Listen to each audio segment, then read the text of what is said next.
Olá pessoal, meu nome é Eric, sou geógrafo aqui do Instituto Prístino. Eu sou Luciana, sou bióloga. Então hoje a gente vai iniciar a nossa série de vídeos, né? Conforme a gente conversou no primeiro vídeo com vocês, a gente vai fazer 5 vídeos sobre temas relacionados à biologia da conservação. E hoje o nosso primeiro tema vai ser a organização e sistematização de dados coletados em campo. E a gente vai mostrar um exemplo de um levantamento e algumas planilhas do Excel de organização dos dados. Então a Luciana vai mostrar para a gente aqui algumas planilhas e eu vou comentando aqui sobre a questão das coordenadas e alguns problemas que podem acontecer, e a Luciana vai dando as dicas também, tá? Então, como o Eric falou, o intuito desse vídeo é trazer dicas para serem já utilizadas pelos biólogos. Por quê? Porque existem muitos trabalhos que os biólogos precisam utilizar para espacializar suas informações, ou então interpretar mapas e figuras vindas de outros, produzidas por outros pesquisadores ou mesmo técnicos, né? Vou mostrar para vocês aqui na planilha do Excel. Então, pessoal, vou mostrar aqui para vocês a planilha, que seria uma primeira versão de como padronizar, como reunir os dados biológicos associados a uma coordenada geográfica. Então, nós temos aqui o primeiro campo seria o nome da espécie, o estado, o município, a localidade, algumas observações mais detalhadas sobre onde encontrar a espécie, e aqui numa terceira coluna as coordenadas geográficas de cada registro. Vocês vão perceber aqui que nem todos os registros têm coordenadas geográficas. O ideal para eu estudar sobre a distribuição da espécie é fazer com que todos os registros de ocorrência tenham um par de coordenadas associadas à presença dela. Então, nessa coluna aqui, por exemplo, nós temos coordenadas geográficas, latitude e longitude, associada a um registro de ocorrência no município de Brumadinho, na Serra da Moeda, e tem toda uma descrição mais precisa se eu precisar voltar ao local, ou então até mesmo para conferir se essa coordenada ela está adequada ou não. Logo de cara eu falo que ela não tem uma precisão, né, Eric? Porque faltam dados ainda.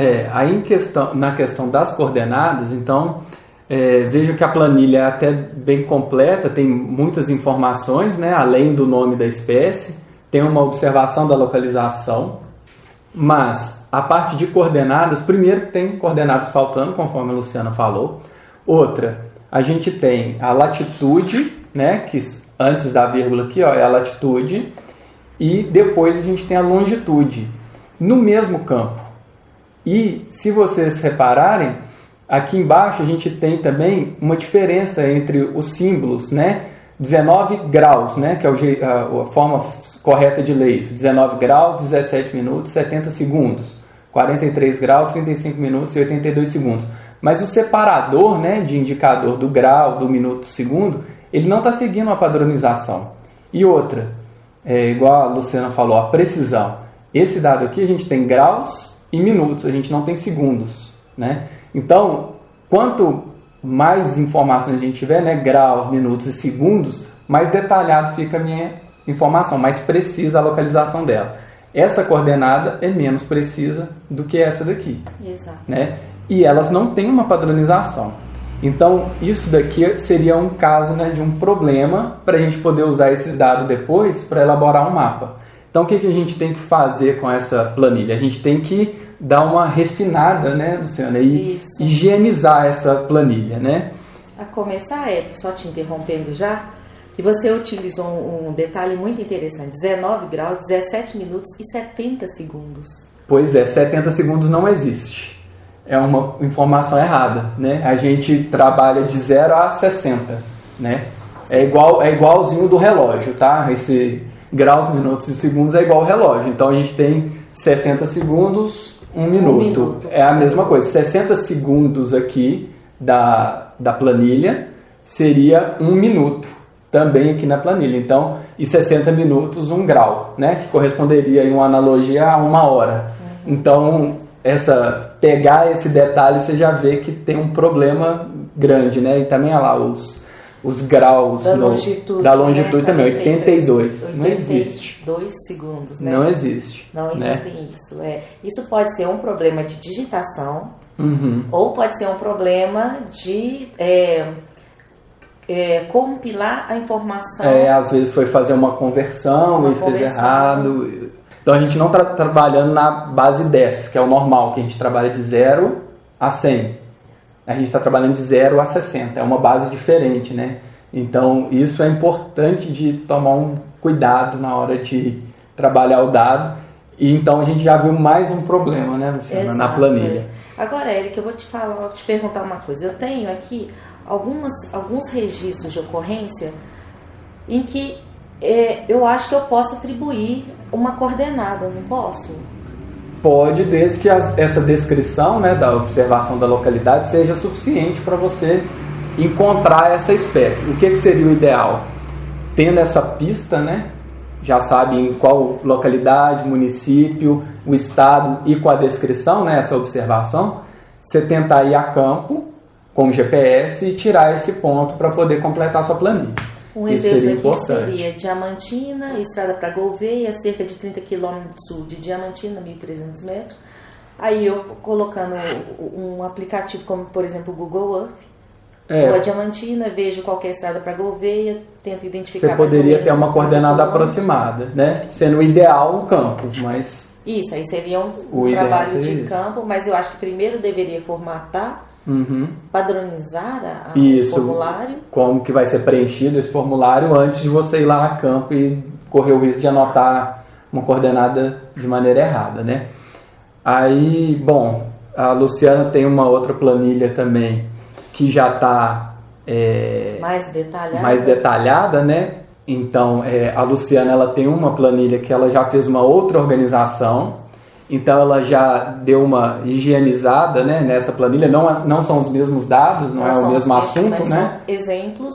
Não está trabalhando com a mesma espécie lá, que na verdade são várias espécies, gêneros e famílias diferentes, mas ela já tem uma padronização. A gente está querendo focar mais aqui na questão da coordenada, que o foco é espacializar o dado. Então essa planilha ela já tem uma organização melhor, né, Luciana?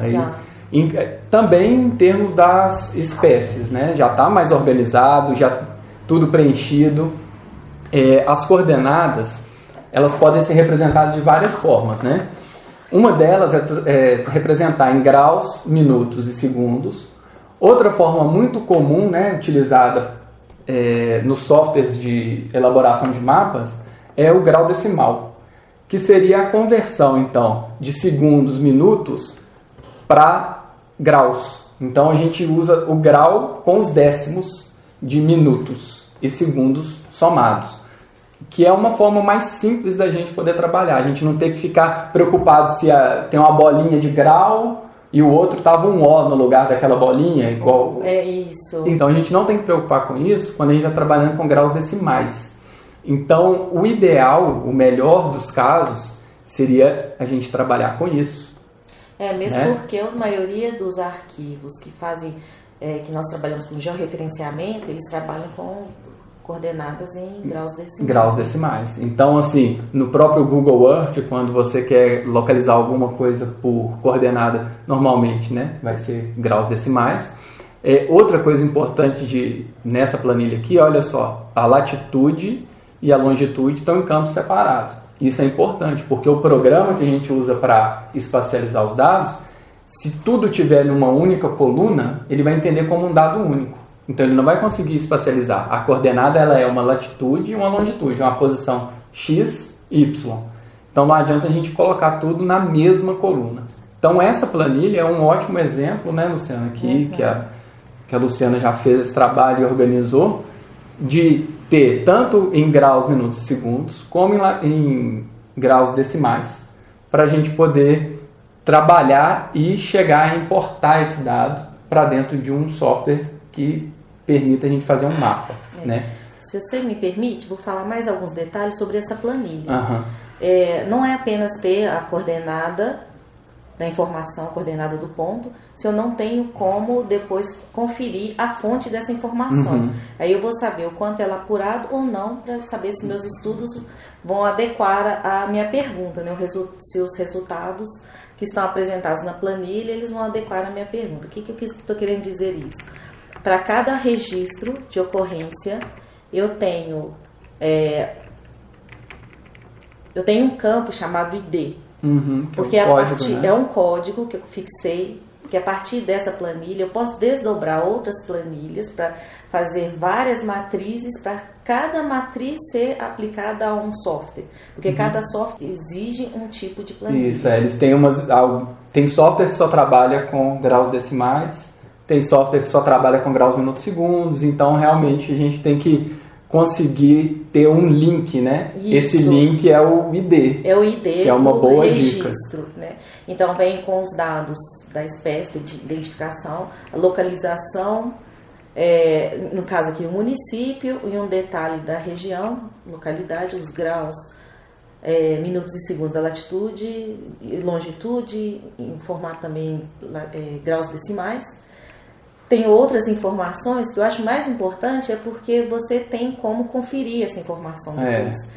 Quando eu for platar no mapa e eu ver que houve um deslocamento que eu não estava esperando, eu posso chegar na minha fonte da informação e ver se o erro foi na hora que eu digitei ou que eu plotei, ou se houve um erro direto da fonte.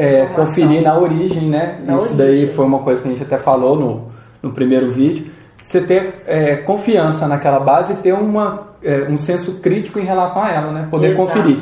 E se você está gerando uma nova informação, você tem que pensar que as pessoas que vão utilizar também essa informação, elas podem querer conferir, né? E você colocar a fonte dos seus dados é super importante, assim. A gente tem que buscar sempre isso, colocar a fonte do dado, conforme a Luciana falou. Isso. Então, aqui nós temos diversos tipos de fonte. Da literatura e de coleções de plantas, como os herbários. Aqui o caso é o BHCB da Universidade Federal de Minas Gerais. No caso de literatura, nós temos de publicações, nós temos de teses, nós também temos de comunicação pessoal por pessoas e assim por diante. No caso de publicações ou tese, a gente tem uma confiabilidade porque eles apresentam como um método foi feito. No método, como a coleta foi realizada. Né? E aí, além disso, essa informação, eu ainda trago outras informações que são relevantes para notações de campo, como por exemplo, aqui está escrito o hábito. Essa planta, esse registro ocorre no campo rupestre. Já nesse outro registro, ocorre em afloramento de canga, que são as áreas ricas em minério de ferro, né? E assim por diante. Aí tem outros dados que eu queira. Se eu for, por exemplo, a campo, eu quero coletar uma planta que tenha flor, eu já tenho mais ou menos, na época, nesse primeiro registro aqui, que outubro, janeiro e em maio, existe uma maior chance de eu ir naquela coordenada e encontrar a planta com flor. Isso vai facilitar, agilizar muito o trabalho de conferência de dados, né, de tirar informação. E esse tipo, né, de descrição também que a Luciana mostrou ocorre sobre o afloramento ou sobre o campo rupestre.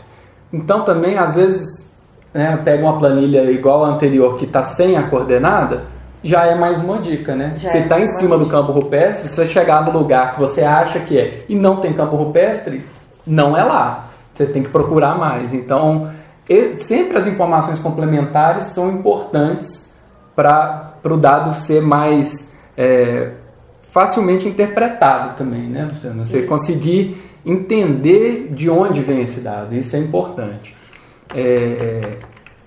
Aí, então, eu acho que tem uma tabela mais simples aqui também, que a Luciana trabalhou em um outro projeto. Isso são todos exemplos reais, né, de trabalhos que a gente tem aqui no Instituto Prístino, coisas que chegaram para a gente de diversas fontes, levantamentos que foram feitos pelo próprio pessoal, né, pela própria equipe técnica daqui. Então são casos reais de trabalho em conservação que a gente trabalhou aqui. Então, esse caso que a Luciana vai mostrar agora é uma planilha de uma espécie, né? Muito simples, por sinal, só tem o número do ponto. Que seria aquele código, né, que a Luciana destacou. A latitude e a longitude. Lembrando que você tem que saber como que é a entrada de uma matriz dentro de um software, porque às vezes o campo da longitude vem primeiro que o da latitude. Uhum. Tem que conhecer bem para saber. Quando for carregar um mapa, carregar as ocorrências, os pontos de ocorrência, saber como é que é o padrão, a padronização de uma planilha que o software reconhece. E aqui também importante essa planilha já está em graus decimais, que vai facilitar a vida na hora de importar. Então, o problema de pegar a informação graus, minutos, segundos a gente não vai ter. Então, isso aqui seria uma planilha, digamos, perfeita, né? Só que ela está com menos informações do que aquela planilha anterior. Mas para importar para o software, ela está muito boa. Ela está simples. Necessário, né? Isso. E ela tem o ID. Então, existem meios da gente depois indexar, através do ID, essa informação no nosso mapa. Se a gente tiver mais informações dessa espécie aqui, que a Luciana vai mostrar, e a gente tiver o código em uma tabela, a partir desse código a gente associa a informação espacial. Então, lá no meu mapa eu já vou ter a informação, que veio de um dado simples, que é essa planilha, e depois eu posso associar o complemento, né? Verdade, Então, quer falar mais alguma coisa da planilha, Luciana? Não. Então, acho que pode mostrar simples, né? o estudo de caso, eu acho. Assim, mas quando chega a esse ponto, é quando eu tenho uma segurança nos meus dados, né? Que é o importante, né? É criar essa segurança, né? De trabalhar com dados. A gente, muitas vezes, trabalha com uma certa segurança. A gente não tem certeza do que está acontecendo, porque a gente não tem um controle, não tem uma crítica, talvez por falta de experiência ou do conhecimento exatamente nessa área de espacializar, né? Você tem um conhecimento fantástico na parte de biologia, no levantamento de espécies, mas você não tem um domínio de uma ferramenta para você espacializar. Então, você conhecer essas técnicas e as ferramentas e saber padronizar vai te dando uma confiança. Então, é o que a Luciana falou. Com isso aqui, ela sabe sanear, ela sabe os passos para ela organizar os dados e falar, isso aqui eu posso importar lá no meu programa para fazer o meu mapa, porque já está de um jeito confiável. E eu tenho confiança para isso. Então, o importante é que você crie confiança, né, para você trabalhar de forma autônoma, né, não depender de alguém, por favor, faz isso aqui para mim. Ô Eric, você que é geógrafo, faz para mim. Às vezes eu não vou nem entender o dado dela e vou ter que tentar fazer, né? Também. Eu entendo a parte técnica, mas eu não entendo o dado da espécie, da família, do gênero, eu não sei como é que tem que organizar isso. Então é muito legal que o biólogo tenha essa autonomia. E é isso que é o intuito, né? Da gente mostrar alguns meios, umas dicas para vocês conseguirem chegar a um produto final, que é o mapa, né? Espacializando. O Eric falou uma coisa importante. Autonomia. Que o biólogo ele tenha autonomia e tenha segurança em trabalhar com seus dados. Ele consiga transformar a informação, o dado biológico, em um mapa ou uma figura que vai servir de instrumento para espacializar sua informação. Além disso, né, saber ter a confiança de falar, não, meu dado é bom. Ou então, se ele é ruim, eu sei até onde que eu posso falar sobre a qualidade ou até onde que eu posso explorar aquela informação. Bom, vamos falar um estudo de caso muito legal que eu participo desde 2000, acompanho, e eu tenho muito orgulho de falar desse projeto.